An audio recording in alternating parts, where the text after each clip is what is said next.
नमस्कार दोस्तों, मैं हूं आशीष और स्वागत है आप सभी का एक बार फिर से मेरे हिंदी यूट्यूब चैनल आशीष अपडेट्स पर।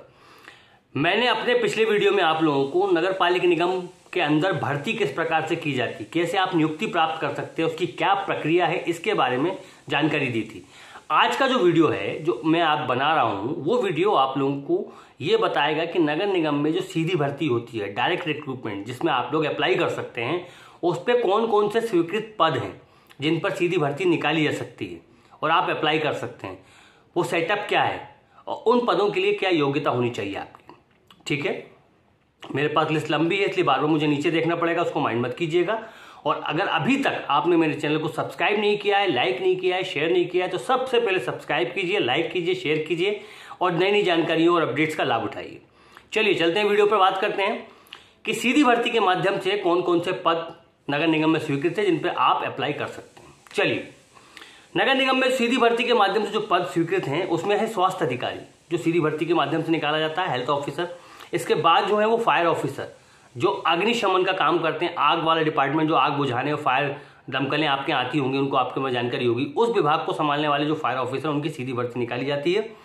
इसके बाद जो अगला पद आता है वो है जनसंपर्क अधिकारी का, पीआरओ का, पब्लिक रिलेशन ऑफिसर का। इसकी सीधी भर्ती निकालता है नगर निगम। इसके बाद अगला पद जो आएगा आपको, वो आएगा पुस्तकालय अध्यक्ष यानी लाइब्रेरियन। लाइब्रेरियन की भर्ती भी सीधी निकाली जाती है, सीधी भर्ती द्वारा इनकी भर्ती की जाती है। अगले पद की ओर चलते हैं, वो है वर्कशॉप सुपरिटेंडेंट। नगर निगम की जो भी वर्कशॉप होंगी उसके जो सुपरिटेंडेंट इंचार्ज बनाए जाएंगे वो भी सीधी भर्ती के माध्यम से बनाए जाएंगे, वर्कशॉप सुपरिटेंडेंट। ठीक है, उसके बाद अगला आ जाइए पब्लिक एनालिसिस्ट। पब्लिक एनालिस्ट जो होगा उसकी भी सीधी भर्ती की जाएगी। उसके बाद विधि अधिकारी, लॉ ऑफिसर की भर्ती भी सीधी की जाएगी, सीधी निगम द्वारा सीधी भर्ती ली जाएगी। उसके बाद अगला पद जो आएगा वो आएगा सहायक आयुक्त। सहायक आयुक्त जो अलग अलग विभागों को चलाने के लिए बनाए जाते हैं, इसमें 25% पद सीधी भर्ती के माध्यम से लिया जाता है, शेष 75% पद प्रमोशन के माध्यम से बनाया जाता है, पदोन्नति के माध्यम से बनाया जाता है। लेकिन 25% पर आप भी अप्लाई कर सकते हैं। सहायक आयुक्त सीधे बन सकते हैं नगर निगम में, अधिकारी है, ग्रेड 1 पोस्ट से। ठीक है, इसके बाद जो है अगली पोस्ट वो है सहायक यंत्री, असिस्टेंट इंजीनियर। सहायक यंत्री वो सिविल का हो सकता है, वाटर के लिए काम कर सकता है, सीवीएस के लिए, इंजीनियरिंग के लिए काम कर सकता है। सो सहायक यंत्री का पद सीधी भर्ती के माध्यम से निकाला जाता है। अगले वीडियो की तरफ फिर बढ़ते हैं। सहायक नगर निवेशक, सिटी प्लानर जो होता है, उसकी भी सीधी भर्ती की जाती है और इसकी भी सीधी भर्ती जो है वो 50% पद जो है आपको वो सीधी भर्ती के माध्यम से निकलेगा और 50% प्रतिनियुक्ति के द्वारा। ठीक है, आगे बढ़िए। उद्यान अधीक्षक यानी कि जो गार्डन के इंचार्ज होते हैं, उनका जो पद है, गार्डन जो डायरेक्टर हैं, उनका पद वो 100%, 100% आपको सीधी भर्ती के माध्यम से निकाला जाएगा। उसके बाद अगला पद है डॉक्टर्स का, चिकित्सक का। नगर निगम के जो भी हॉस्पिटल्स है, जो नगर निगम संचालित करता है कर्मचारियों के लिए, आम जन के लिए, उसमें जो डॉक्टर्स की नियुक्ति होती है वो सीधी भर्ती के द्वारा निकाली जाएगी। 100% सीधी भर्ती, मतलब डॉक्टर्स भी अप्लाई कर सकते हैं नगर निगम की सीधी भर्ती। ये सेटअप में स्वीकृत पद है डॉक्टर्स का। ठीक है, आगे बढ़ते हैं और फिर आता है सहायक स्वास्थ्य अधिकारी, असिस्टेंट हेल्थ ऑफिसर, एएचओ शॉर्टकट है। इसकी भर्ती में 50% जो है वो सीधी भर्ती के माध्यम से और 50% जो है पदोन्नति यानी प्रमोशन के माध्यम से भरे जा सकते हैं। तो निगम को आवश्यकता अनुसार आवश्यकता होगी तो वो 50% पद सीधी भर्ती के माध्यम से निकालेगा एएचओ के, आप स्वास्थ्य अधिकारी बन सकते हैं। ठीक है, इसके बाद आ जाइए अगला पद जो है वो उप यंत्री यानी सब इंजीनियर। सब इंजीनियर का जो पद है वो भी 75% सीधी भर्ती के माध्यम से निकाला जाएगा। बाकी अन्य जो शेष 25% है वो प्रमोशन के माध्यम से, पदोन्नति के माध्यम से भरा जाएगा। समझ में आ रहा है? चलिए आगे बढ़ते हैं। उसके बाद आता है ड्राफ्ट्समैन, मानचित्रकार, जो नक्शे बनाते हैं, उसकी भी सीधी भर्ती के माध्यम से लिया जाता है, लेकिन 75% ही सीधी भर्ती के माध्यम से आएगा और 25% जो है वो नगर निगम प्रमोशन के माध्यम से लेगा। यानी कि यदि किसी को 100 ड्राफ्ट्समैन की आवश्यकता है नगर निगम को, तो 75 वो सीधी भर्ती के माध्यम से लेगा और 25 प्रमोशन के माध्यम से लेगा। ठीक है, चलिए इसके बाद अगला पद आता है स्वास्थ्य निरीक्षक का, हेल्थ ऑफिसर ऑब्जर्वेशन वाले, जो ऑब्जर्वेशन करते हैं स्वास्थ्य निरीक्षक। स्वास्थ्य मतलब ये नहीं कि आम जन का, मतलब कोई डॉक्टर ही होगा। स्वास्थ्य मतलब जो साफ सफाई की व्यवस्था देखते हैं वो भी स्वास्थ्य विभाग का ही काम है। महामारियों के बारे में जो नियंत्रण को जानकारी प्रदान करते हैं, प्रसारित करते हैं, क्षेत्र में दवाइयाँ पहुंचाते हैं, वो भी स्वास्थ्य विभाग का काम है। तो इस तरह के जो स्वास्थ्य निरीक्षक हैं उनका भी जो 75% जो है पोस्ट वो सीधी भर्ती के माध्यम से लिया जाएगा और 25% प्रमोशन के माध्यम से। इसके बाद बहुत अच्छा और सबसे बढ़िया पोस्ट, आप लोग सब इसके बारे में जानते होंगे, शीघ्र लेखक। शीघ्र लेखक जो होता है वो 100% सीधी भर्ती के माध्यम से लिया जाता है। इसके बाद अगला पोस्ट जो है वो है कैशियर का। कैशियर की पोस्ट सीधी भर्ती के माध्यम से ली जाती है। पोस्ट ज़्यादा है इसलिए जल्दी जल्दी बोलूंगा, आप लोग नोट करते जाइएगा कौन कौन से पदों पे आप सीधी भर्ती में अप्लाई कर सकते हैं। इसके बाद आ जाइए आप मैकेनिक सीधी भर्ती के माध्यम से लिया जाएगा, क्योंकि मैकेनिकल डिपार्टमेंट होता है नगर निगम का। इसके बाद लैब टेक्नीशियन सीधी भर्ती के माध्यम से लिया जाएगा 100%।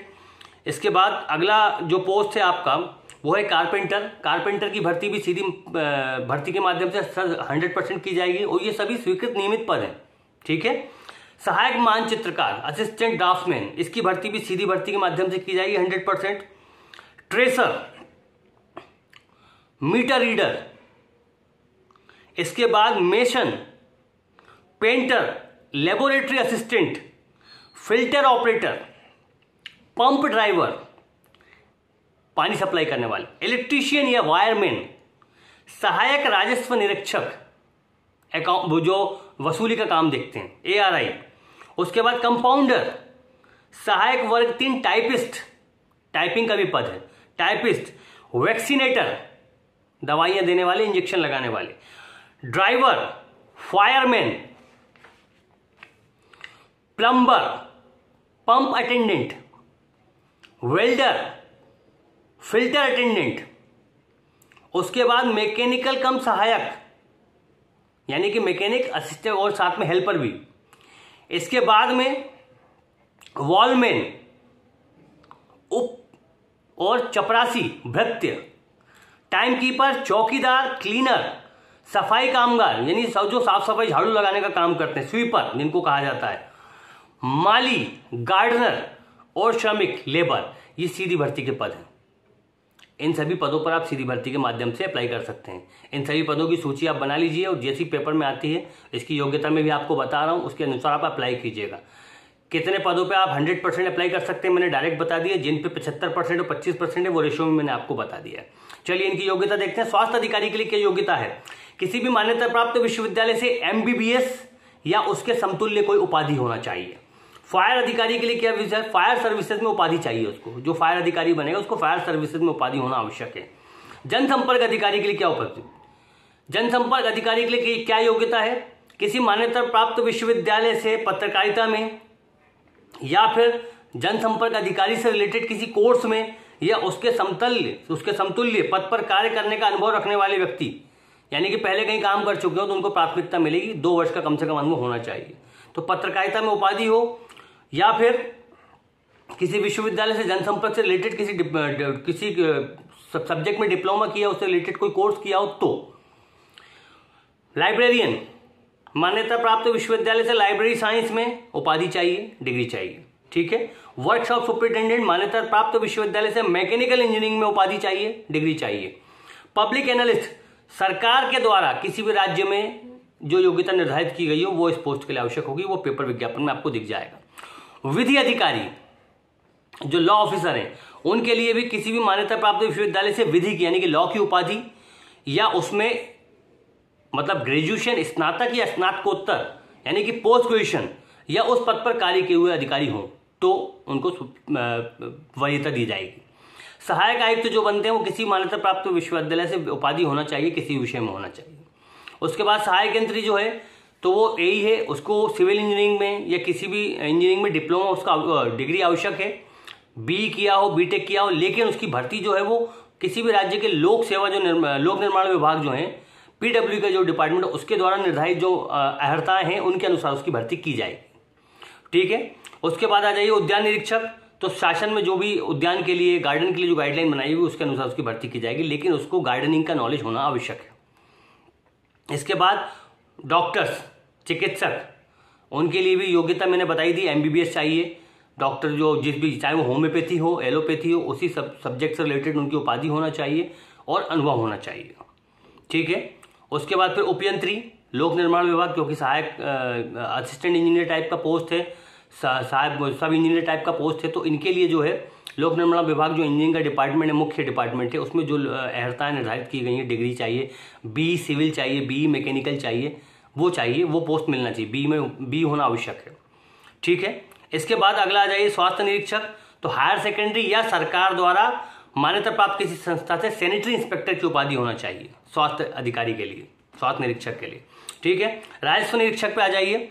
तो मान्यता प्राप्त विश्वविद्यालय से या फिर संपत्ति कर के मामले में अनुभव रखने वाला कोई कोर्स, यदि उपाधि हो या कोई कोर्स किया हो संपत्ति कर के मामले में, वसूली के मामले में, तो आपको उसमें वरीयता मिलेगी।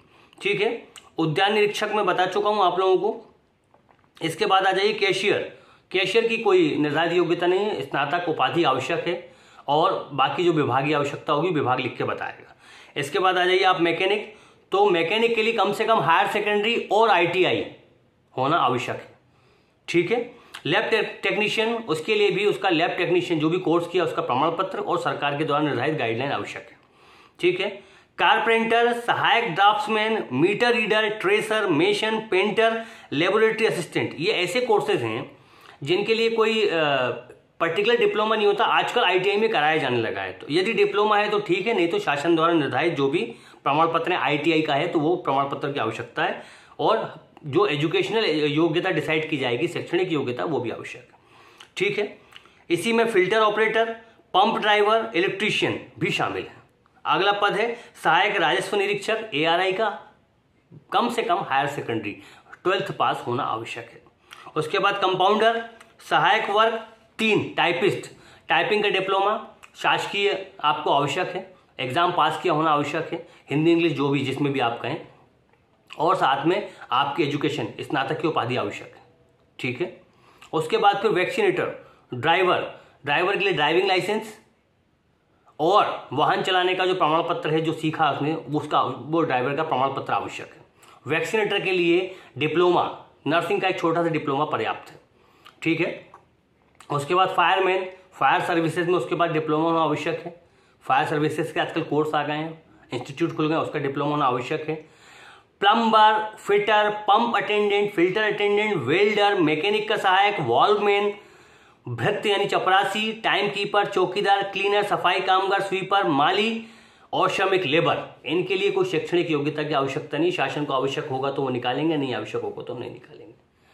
तो साथियों, दोस्तों, मेरे भाइयों, मेरे मित्रों, मैं आपका भाई आशीष आज फिर से आप लोगों को बता चुका हूं कि किस प्रकार से भर्ती आप गवर्नमेंट जॉब यानी नगर निगम में प्राप्त कर सकते हैं और प्रक्रिया क्या है, सीधी भर्ती, साथ में योग्यता क्या है भाई। तो यदि किसी भाई की, किसी बहन की योग्यता कम है तो योग्यता बढ़ाइए, इनमें से डिप्लोमा कम है उसको बढ़ाइए, गाइडलाइन में जो कुछ आएगा वो देखा जाएगा, एग्जाम को अप्लाई कीजिए। और हाँ, मध्य प्रदेश में भर्ती निकली है, नगर निगम में भर्ती है, अप्लाई कीजिए। जिस पोस्ट के भी लायक आप लोग हैं, आपकी योग्यता है, उस पर अप्लाई कीजिए और जॉब प्राप्त कीजिए। मेरी जानकारी यदि आप लोगों के लिए सहायक है तो मुझे ज़रूर बताइएगा।